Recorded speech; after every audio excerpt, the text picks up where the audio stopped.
and welcome to the Women in ERP podcast. I'm Abigail Ullman. And I'm Steph Paul. And this is episode 7. And we're joined today by Amanda McKay, Director of Quality for AWE. Hi, Amanda. Hello, thank you. So I guess if we have a little catch up on the week, and then Amanda will have a little bit of a chat about what you do and who you are. So I guess Steph, have you had a nice holiday? I have. I had a glorious week in Spain with the family. It was just nice because it was actually only 4 days off work because of the bank holiday, which meant I actually got a proper holiday. Because I don't know, I was able to properly switch off from computers and emails because people weren't actually working at home either. Well done. But yeah, it was amazing, and we were so lucky with the weather because it can be a bit hit and miss in April. But yeah, no, fantastic. What about yourself? Did you have a good Easter? Yeah, I mean, I worked.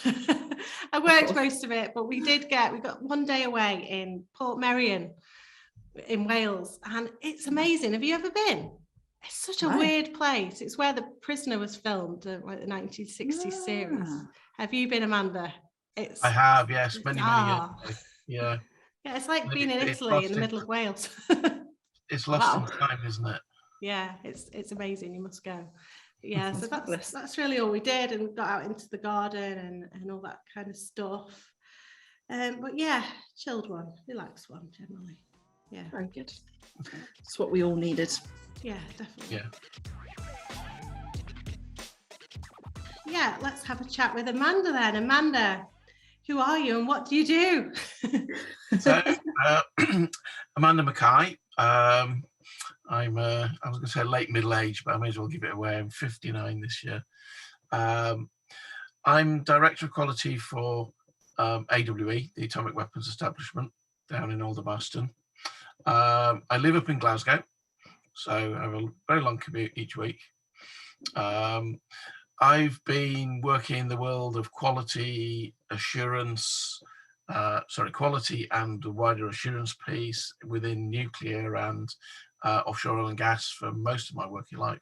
So I'm also, for my sins, I'm a trans woman. I transitioned back in 2013 whilst working in the offshore renewables industry.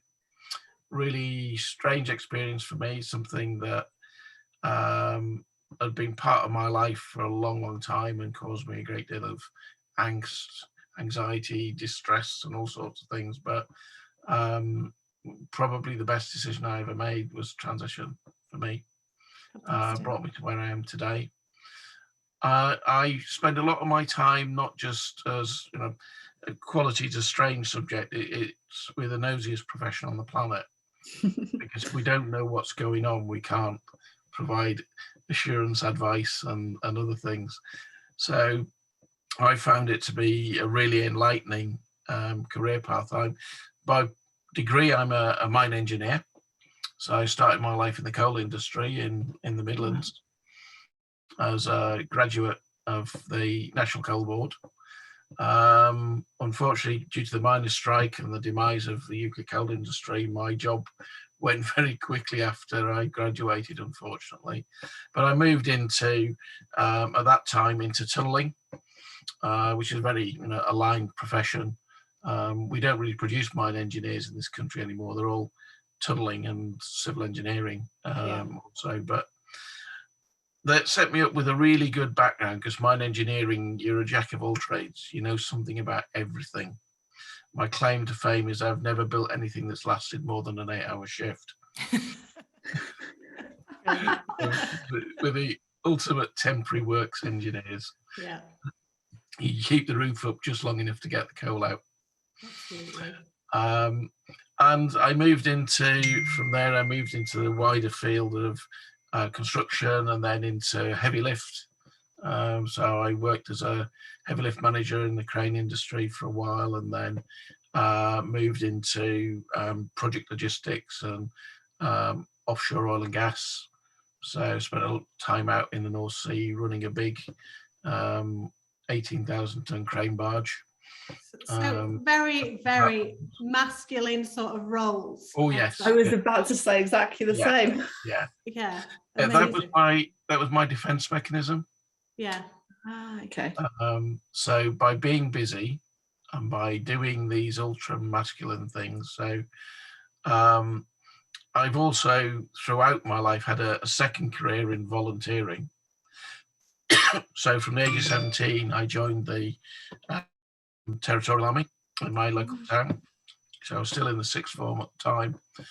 And I served with the TA right through that Cold War period, right to the mid-90s, when they were downsizing the TA, and I took an opportunity there to leave. Yeah. And I went into policing as a special constable. So I did. Oh my gosh. Wow. Such a varied career. Wow. It's fascinating. Yeah. It's amazing. And yeah, I guess it's interesting to understand from your perspective, you know, as a trans woman, how did you make that path to transition, and how did it sit with your colleagues and your career choices, I guess? I think for me, it's something that I'd always known there was something different. But back in the late 60s, early 70s, I really couldn't put a finger on it. I didn't know what to call it. And it wasn't until I saw a documentary on the BBC in the late 70s that there was the first trans woman her journey was filmed as a part of a documentary, a lady called Julia. And I sat there watching this, glued to it, because thinking, that's me.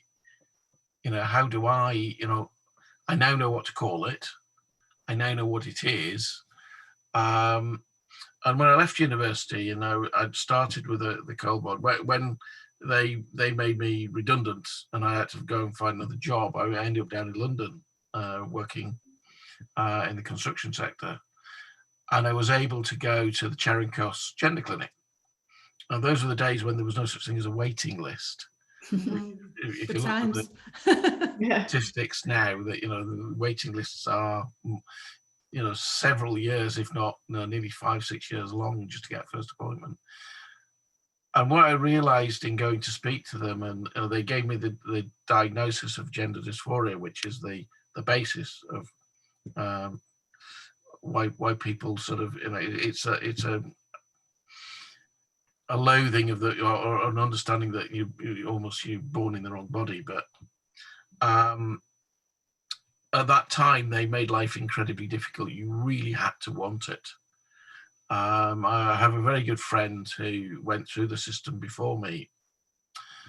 She worked in the Foreign and Commonwealth Office after university. And like many of her female colleagues at work, she wore trousers to work. When she went to the gender clinic, if she did not turn up in a dress and heels, she was her hormones were withdrawn.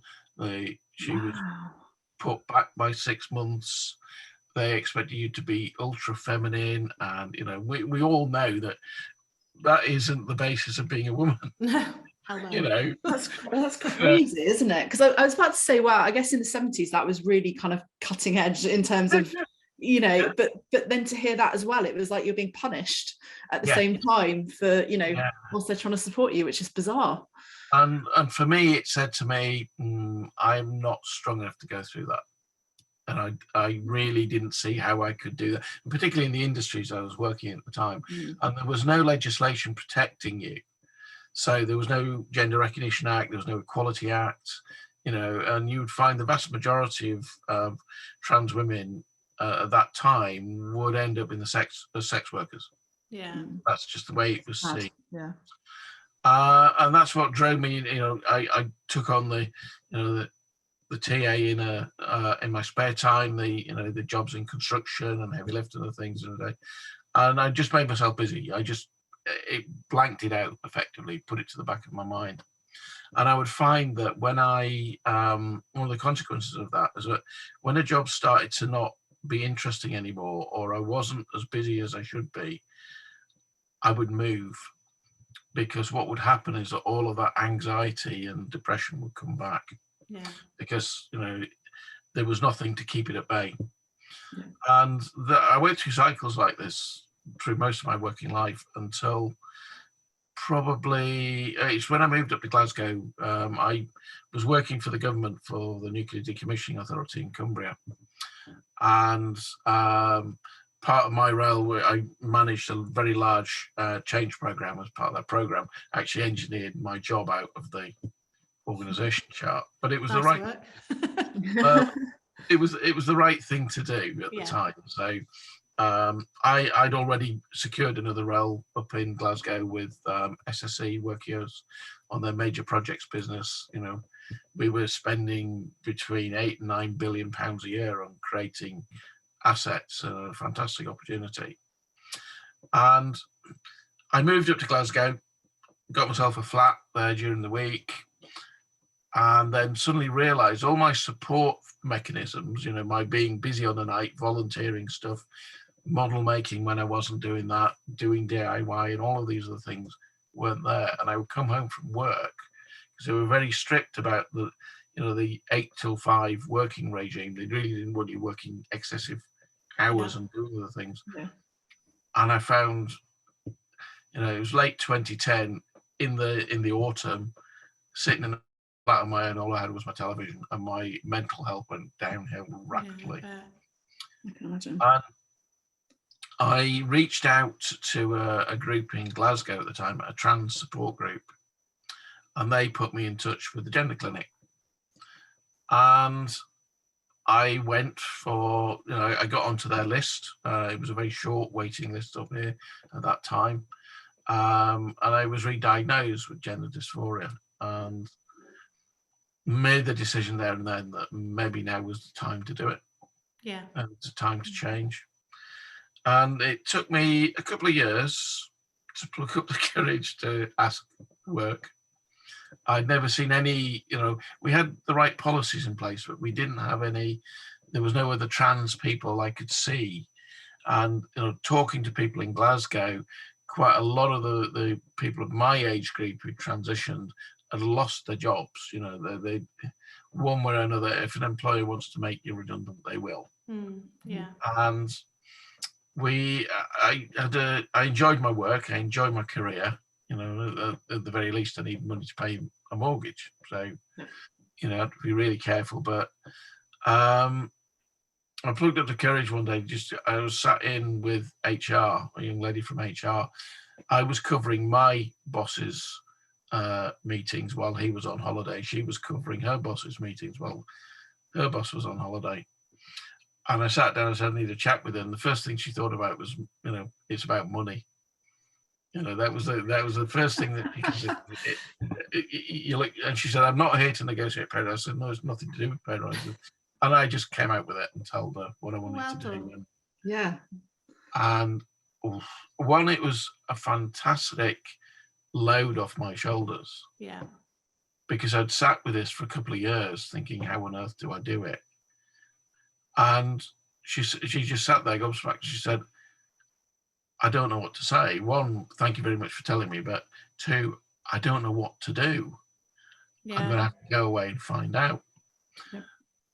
So I actually emailed her a whole load of documents I had that I'd been given over the last couple of years, and by the gender clinic in Glasgow, but also by colleagues and friends, and things I got off the internet, all the good practice guides on people transitioning at work.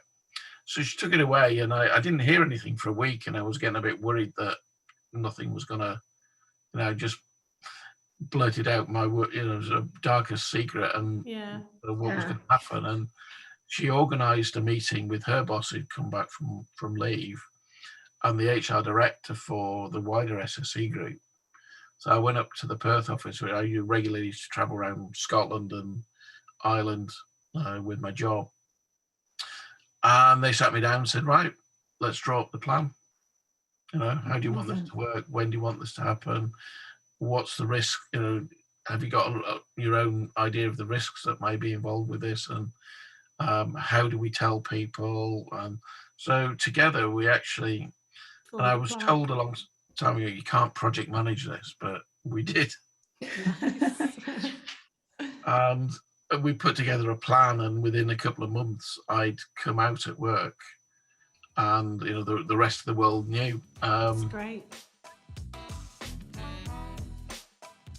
And do you feel that you were supported? I mean, did you find, for instance, that you experienced the inequalities now as a woman? I think we spoke about it previously, haven't we? I think throughout the process, I had a lot of support from both my line manager and from HR, and then from the directors in the business. And my first day back as Amanda, so I had about a month off. I had 2 weeks holiday away, and then I had 2 weeks off to sort everything through, getting my new driving license, passport, changing names on bank accounts, all of these sorts of things. Yeah. And first day back was really, I was absolutely terrified of going into work on the train. I've been out and about as Amanda for the last 4 years, so outside of work. In fact, I did a lot of charity work. I was trustee of an LGBT charity. I ran the National Trans Police Association in Scotland. So Police Scotland had never met Martin. They'd only ever met Amanda. Yeah. A lot of people had never, so I've been doing all of that, but actually getting on the train to go to work was terrifying. And I got into work. Everybody was really supportive. I had no issues at all with anybody. There was some who said, well, what do we do about toilets? Daft things like that. It's not a discussion I've ever had with anybody about which toilets I should use. That's ridiculous. But that debate has started to come back. The government and the Equalities and Human Rights Commission have started that debate again, which actually, in legislation terms, anybody can use any toilet. There's no, it's only protocol that prevents us from, in theory, doing the wrong thing. But what I did find, and we chatted about this before, is that people do treat you differently. But actually, we talk about male privilege, and I don't think people can actually put a finger on exactly what male privilege is. But you can once you've transitioned, because I found it on both sides, I guess. Yeah. I could see it in meetings that I was treated slightly differently. I was asked if I would take the notes or the minutes of the meeting. On several occasions, I was said, "Can you go and get the coffees and the teas for the meeting?" And it's like, hang on, nobody asked me that before. Why? Yeah. And it's that sort of wow moment that says, did I actually treat other people, other female members of my team like this? And more importantly, it's not right. We should take it in turns, and it highlights all manner of different inequalities. Yeah. And I found that once you get over that sort of initial shock, I would then use it to my advantage. There are things that you can use to your advantage. Absolutely. But the other one was I for the meetings, I decided that the meetings weren't structured properly. So I drew up a new terms of reference for the meetings with a rota for who would take the minutes and who would do the teas. I love that. Yeah, me too. It was you kind of pioneering the way by the sounds of it. Yeah. At that point. Yeah. And I rolled that out across all the other meetings. So every meeting I went to, if we didn't do that, I would suggest to people, maybe you need to roll this out. This is a structured way of doing it. These are the people who can take the notes. There's the guidance on taking the minutes. And it made quite a change across the structure. And people, a lot of the guys would come to me and say, well, we didn't realize that we were doing anything wrong or doing anything different. And I used that whole point about, people treating me differently once I transitioned and presented differently, as to say, well, actually, you may not do it consciously, but actually you are doing it unconsciously. Yeah. And why is there a difference, And did they acknowledge that once you kind of called it out? Quite a few did, but not all of them. Oh, okay. Yeah, it's interesting, isn't it? Oh yes. Yeah. Sorry. For any of our listeners today, could you offer some tips or advice to those that are maybe in a similar situation, or women generally? How can we feel empowered in a male dominant workplace? That's a really interesting question, because when I moved, I wanted some career progression, and I really couldn't get that in the role I was in. One of the things that transition did for me was release an inner confidence. I didn't have to worry about, Amanda being in the background and being a guilty secret anymore, because it was out in the open. It's, you Google me, it's all over the place. Who I was before and who I am now. And so it gave me that inner confidence and strength to say, well, actually, I want my next move. I want my next level of promotion. And so I moved across to Balfour Beatty, and very in the world traditional construction company, but had a really great approach to ED&I, and particularly around gender. So the construction sector is not good with gender. It's the vast majority of organisations, you'll find no more than 20% of female employees, and of those female employees, they're generally in traditional, well, I'll say traditional, you shouldn't say really traditional, but in roles like HR, administration, procurement, finance, not in technical or project management or leadership roles. And I got involved with a program that they ran called Empower. And Empower was about how you give that extra level of confidence and understanding to one, hold your own, and two, to be able to take on leadership roles within the organisation. That's been a really successful program. What a great initiative! That sounds amazing. It was, a lot of it was about building confidence and understanding of some of the psychology of how men work, which is interesting from my perspective, because I'm sat there thinking, did I used to do that, or do I still do it now, or do I do a hybrid? Yeah. It really made me think, and I was able to give my perspective on the change for me and what that had meant. I think one of the things that I've noticed, and I've got a brand new team, well, I say brand new team, they're new to me, very large team, and what I've said to my female employees is that some of this is about your own understanding of, say, traditional values. Yeah. Because I've noticed that with some of them, they won't speak up in the meetings. And I said, your view is just as valid as anybody else's, and don't ever ask for permission to speak or permission to do something, because the guys won't do it. No. Just do it. Yeah, that's fantastic. You say that, you call it out to them, like to help kind of encourage and give them confidence. That's amazing. And I said, within my team, I have 2 females in my lead team. I would like to even that up out of a team of 8. I've got some fantastically dedicated and very well qualified young ladies who work for me. And I said, so I've said to them, what's your next step? Where do you want to go next? And they would always hold off with, well, that opportunity is not open to me. And I have to say, why? Always challenge back, because if people can't, there might be a valid reason that you don't have a particular piece of training. Well, let's see how you get that training. Yeah, that's it. That's how you do it. Back. Yeah.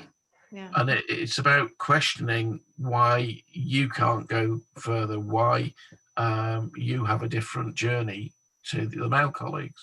Yeah, paving new paths, I guess. Yeah. It sounds like it's such a big impact you'll have on those young ladies' like careers, because they'll from a young age start thinking differently, like, well, if he can do that, why can't I? Whereas before, like you say, it would probably held themselves back. So I do work with some of the universities, and particularly around STEM work, which I really enjoy. And for me, it's about getting everybody else involved. I mean, I had a very interesting experience probably a couple of years after I transitioned.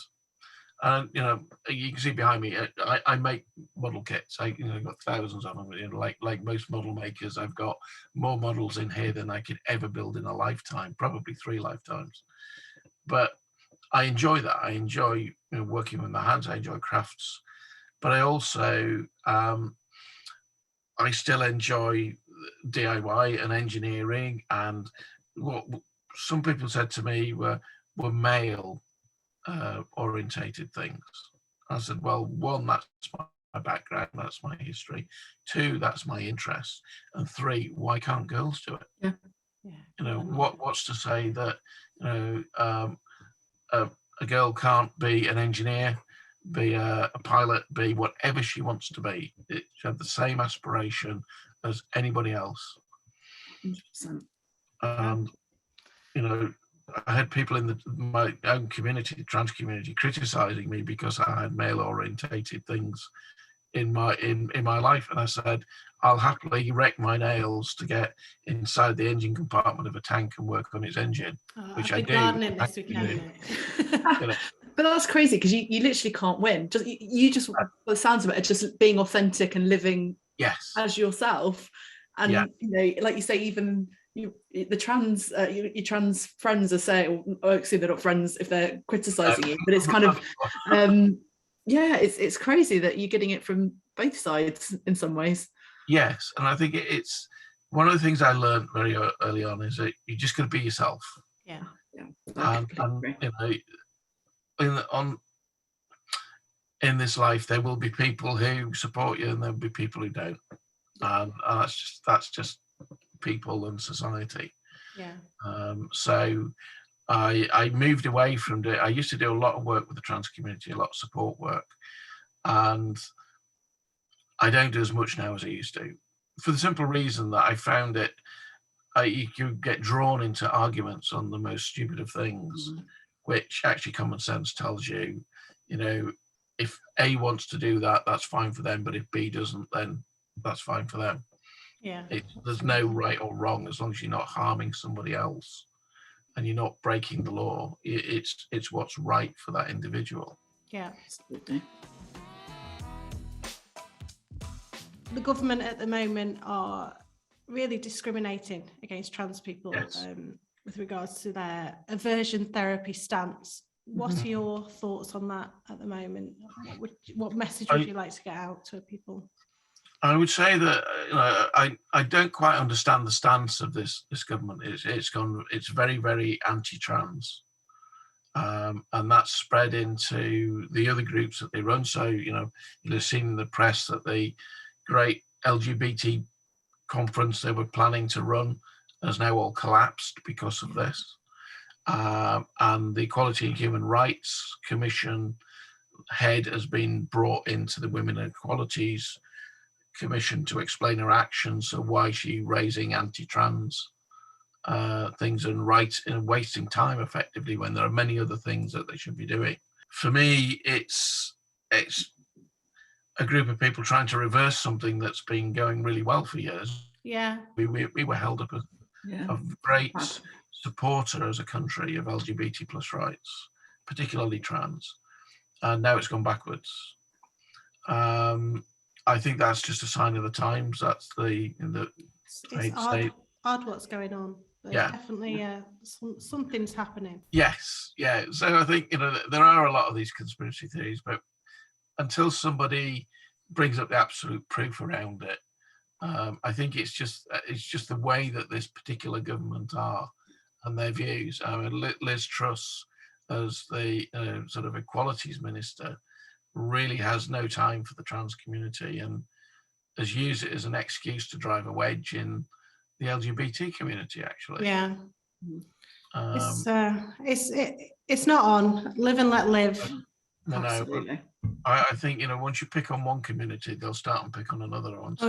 Well, I mean, look at immigration policies now. They're absolutely insane. But so there we are. So let's just have a little chat then about ERP. So you're an ERP user, and one of the things we spoke about previously is about the importance of planning before implementation. Could you give us a bit of an overview of Yes. Over the years, I've been involved with many IT projects. When I worked for Brambles, which was back in the 90s, because I had a home computer, it was considered I would be the IT manager as well. UHS had marine operation. I learned an awful lot about implementing systems. And IT moves so quickly, changes in development and in technology and the way that we do things changes all the time. And I've noticed that in large IT projects, particularly government, that people are not good at planning out and understanding requirements. And I'm involved with something in my own organization now, and thankfully at the early stages, it's about making sure we understand exactly what we want to do with an ERP product, why we want it, what it's going to do for us and what those benefits are, and defining all of this at the very beginning.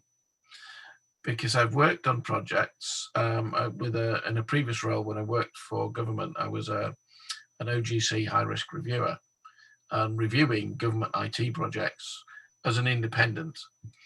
And whilst I'm not an IT expert, what I would look for is how they'd managed this and how they'd managed the expectations of the organization. And one was ID cards, which was killed because they created something that no IT system in the world could actually do. Police, same was the NHS National Computer System, which again across the United Kingdom was killed, but actually because Scotland had actually thought about what they wanted to do with this and been very, very good at how they were going to specify the requirements and what the end user would actually get from this. In Scotland, we have a national NHS IT system. So I can go to any hospital or medical facility in Scotland and they can access all my records. Can't do that in England. No, it's half of it's still paper records in England. It is, yeah. No, it's ridiculous. Yeah. So for me, that actual planning and thought of what you want an ERP system to do is the key, and sticking to it, because the issues I've seen over the years have been where people would take a system and say, great, we want it to do that. And then somebody reads a magazine and says, oh, we can add this, these whistles and bells to it, and it can do something else. And I don't know whether you've ever programmed in BASIC. Yes. But so, adding subroutines because you wanted to do something and you'd add another subroutine and another subroutine. It just gets mental. And eventually keel over because it was running 1,000 subroutines to achieve its end. Yeah. Many systems I've seen, people would do that. They would add something on and add something and add something without understanding the consequences of it, and not going back to the baseline and saying, actually, we need to change the spec. Because the spec says, if I want to do all of this, I need to add it on. And because I was going to say, it's what success looks like at the end, and then kind of working backwards. And completely agree. And sometimes you have to say to people, you can't have that, because adding that may look like a small thing, but actually is going to completely change the end product. So many times our guys go into a system and they see, lots of people have been in there. There's lots of different bespoke bits of development, all sort of leading to the same endpoint. And you're then going in and having to clean all that mess up. Yes. It's rather just not have the mess to start with. No. That's where that continuous kind of value realization is so important. Otherwise you end up with lots of plasters all over the place. Just need to amputate certain sections at that point. Start again. So clearly defining processes before introducing things like automation. Yeah. And I think if you can't envisage what the end looks like, then you can't develop a system. Yeah.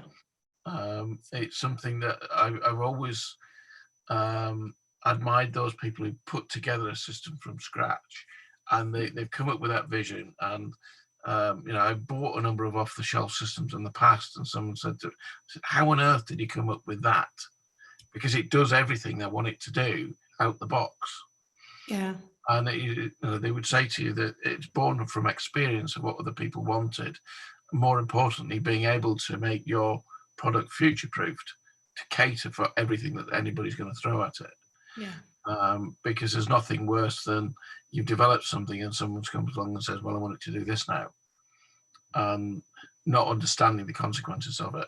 That's it. And when people transition from their jobs as well, and then people come in and go, and everyone's got different ideas of what they want. So there's it's having that succinct thing that will last beyond your role into future positions.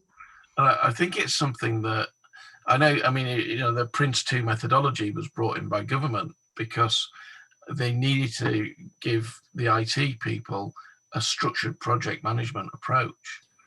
What's always interesting is that people think Prince 2 is project management. It is, but it's really focused around IT. Yeah. Not around general project management. And you find a lot of people trying to make it work elsewhere, and it doesn't work so well.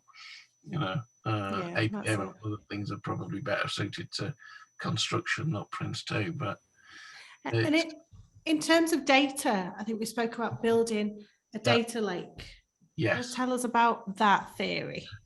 So one of the things I came across many years ago, I mean, quality is a profession that uses an awful lot of data. The first quality principle is decisions based on facts. So we use data, and particularly in the manufacturing sector, you will gather absolutely tons and tons of data telling you how your product is doing, how your production line's working, where your defects are likely to be, and using that data to predict as well as to actually, so rather than just having lagging indicators telling us we made 1,000 defective products last week, telling us we are likely to make defective products in this particular time frame, this area, this particular type of product. And I worked early on, particularly in construction, on how we collected data. We produce lots and lots of records in the construction sector. And what we were doing is all paper-based. So when somebody goes and inspects something or goes and does a piece of work, they'll complete a form or complete something in paper. Yeah. And all that data ends up, and it can't be analysed easily. So we found a way of actually digitizing all of this. Yeah. By digitizing it, we ended up with the data, and we decided that that data then needed to be available to a much wider audience. And our IT team came up with a solution of putting it into a vast data lake. They created this server which would take all of the data in. And then we looked at how do we actually usefully use that. I suppose when I got into using Power BI. Yes. Prior to that, we used a thing called business objects. Yeah, so business intelligence tools, brilliant. Yeah, we work with them sort of on a daily basis. And I'm trying to think of the one that I first used, which was a report writer that would interrogate databases. It's many, many years old. ClickView, probably. Yeah, something like that. It allowed you to just overlay it on another database product. Yeah. But we found that we were getting such rich intelligence out of this, just for the small area that we applied it in, that we extended it to covering much larger areas. So my last job in construction was on HS2, and we rolled out a digitization program on everything that we were doing. So the whole railway, as such, at the end of our construction period, there would be a vast pool of data that could be interrogated. And we were using this on a day-to-day basis to predict problem issues and to guide construction methodology, because we would see a problem within it, the way we were doing something, and immediately be very quickly able to change it. Whereas previously it could have taken weeks to have actually found an issue. So we were making tunneling segments for the tunnels. Within the first 1,000, we'd found a problem. Yeah. If we'd continued using the paper-based records, it might not have been till halfway through production. That's it. So BI does give you that agile sort of quick to respond result, doesn't it? It does. Great things. Yeah, I use them a lot in marketing, actually. Within quality, we've launched what we call Quality 4.0, which is that digitization of quality and how we use digital tools and methodology to improve quality across any enterprise. So as chair of the CQI at the moment, it's one of the projects I've sponsored because I see the value of it and the benefits. Yeah. In fact, our conference in June, it's a key part of the conference is Quality 4.0 because it's the thing that everybody across quality sector is now asking for. Yeah. Wanting to know how we can take that next step. Future proof. Yeah. Absolutely. Yeah. Fab. Right. I'll let you go now, Amanda. Thank you so much. No problem. It's been an absolute pleasure. I think we've been educated. We have got some tips for ourselves as well from you. Thank you. Absolutely. No problem. Really inspirational. Thank you. Yeah. Enjoyed chatting to you. Yeah. Thank Keep you. on the good fight. Thank you. Thank you.